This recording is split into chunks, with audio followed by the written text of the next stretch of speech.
Halo teman-teman, welcome back to Bongkar Bro. Masih bersama gue Busem di episode review iPhone 13 Pro dan 13 Pro Max. Nah, kalau di episode terakhir atau yang part 1 itu kita lebih banyak ngebahas dari segi performance, spesifikasi, dan juga baterainya. Kalau di video ini kita akan lebih banyak bahas soal kameranya. Untuk kameranya sendiri, tahun ini iPhone punya tagline yang wah banget ya menurut gue. Karena mereka mengklaim iPhone 13 Pro dan 13 Pro Max ini sebagai Hollywood in your pocket. Hollywood di dalam saku. Kira-kira gimana ya? Kita langsung masuk aja ke videonya.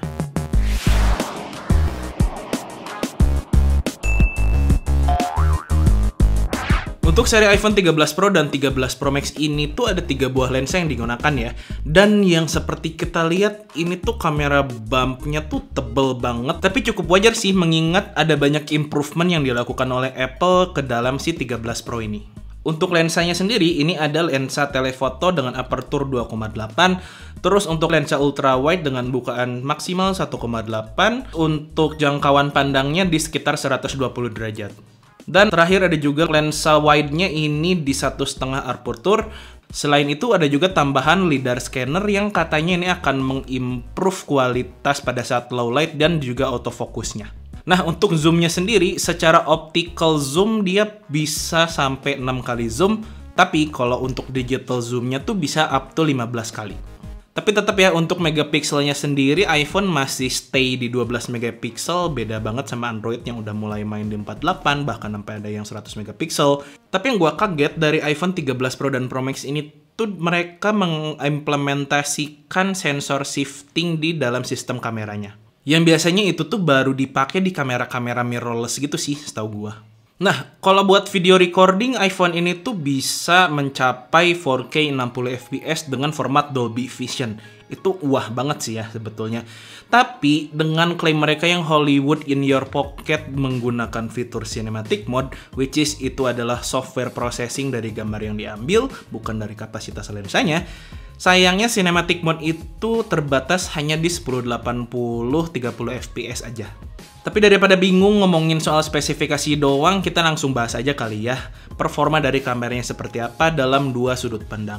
Sudut pandang sebagai daily user dan sudut pandang sebagai content creator. Kalau dari POV-nya sebagai daily user sih ya, untuk 13 Pro dan Pro Max ini bisa gue bilang overkill sih. Dalam artian hasil fotonya tuh bagus banget, HDR-nya dapet, meskipun kadang tonality-nya agak sedikit lebih warm, terutama ke skin tone. Terus untuk depth of field-nya dapet, tapi kadang sedikit over sharpen gitu, jadi terlalu tajam gambarnya. Tapi overall kalau untuk kebutuhan sehari-hari gitu ya, jepret-jepret, misalnya lu lagi liburan, foto-foto, ini tuh sudah jauh lebih dari cukup sih. Selain itu, karena kamera depannya juga sekarang sudah up to 1080, yang gua rasakan ketika digunakan buat video call, either itu meeting, atau mungkin FaceTime, atau mungkin sekedar WhatsApp call, hasil gambarnya tuh jadi lebih jernih sih, even dalam kondisi low light sekalipun. Low light di sini maksudnya dalam kondisi kamar dengan hanya ada satu sumber penerangan aja ya. Kita langsung bandingin aja kali ya hasil kameranya seperti apa, baik yang kamera depan maupun kamera belakangnya. Cek 1, 2, 3, ini adalah hasil rekaman video menggunakan iPhone 13 Pro dalam kondisi pencahayaan studio. Untuk audionya sendiri, ini kalian sedang mendengarkan langsung dari mikrofon iPhone 13 Pro. Sekarang kita coba deh kalau dalam kondisi low light seperti apa. Cek 1, 2, 3, ini adalah kondisi rekaman video dari kamera belakang iPhone 13 Pro dalam kondisi low light. Sekarang kita coba bandingkan dengan kamera depannya deh. Cek 1, 2, 3, ini adalah hasil rekaman video dari kamera depan iPhone 13 Pro. Sekarang kita coba deh kalau misalnya dalam kondisi low light dan dalam kondisi lampu studio seperti gimana.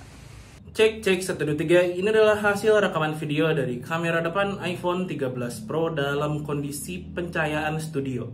Kira-kira gimana menurut teman-teman? Nah, sekarang kita coba langsung aja deh kalau kondisi low light dari kamera depannya seperti apa. Cek 1, 2, 3, ini adalah hasil rekaman video dari kamera depan iPhone 13 Pro dalam kondisi low light. Oke, sebelum kita lanjut videonya, gue pengen infoin dulu ke kalian bahwa video ini didukung oleh Kamar Gadget. Kamar Gadget ini adalah seller iPhone second di Bandung yang menurut gue tuh memberikan benefit paling banyak yang dibandingkan seller-seller iPhone second lainnya.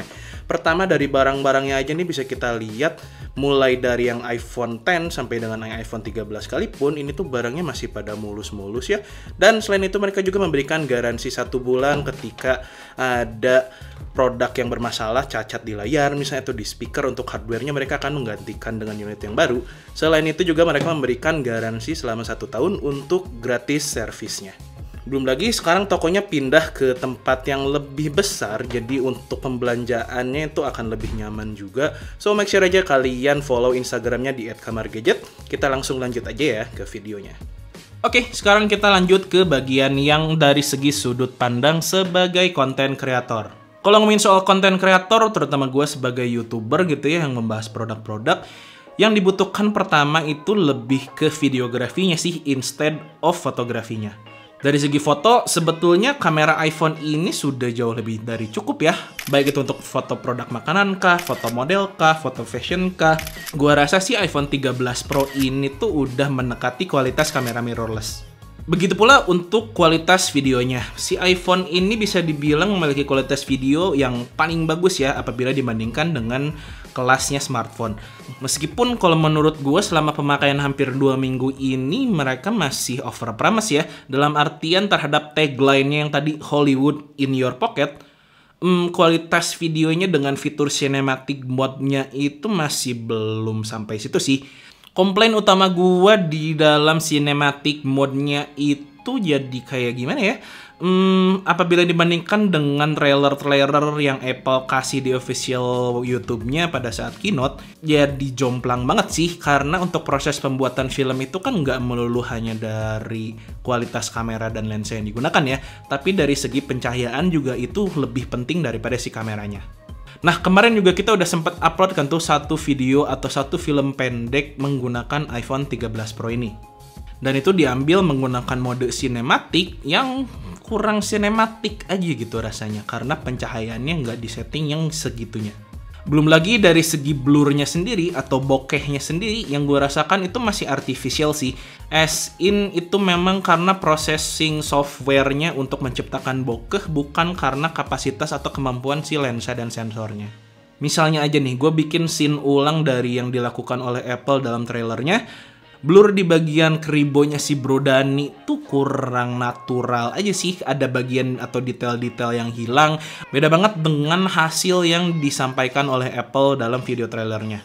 Belum lagi ketika gue coba menggunakan kamera depan dalam kondisi daylight di luar, itu tuh nggak tahu kenapa ada kontur atau detail bagian kepala gue dan juga hidung yang jadi missing gitu. Nggak yang sedetail seharusnya.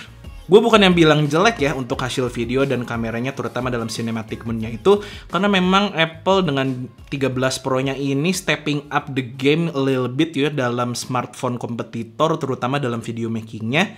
Tapi masih kerasa over promise aja apabila dibandingkan dengan tagline Hollywood in your pocket-nya itu. Nah, selain dari lensa dan sistem kamera ultra wide dan juga telefoto, ternyata iPhone 13 Pro ini juga sudah bisa mendukung makro fotografi dan juga videografi.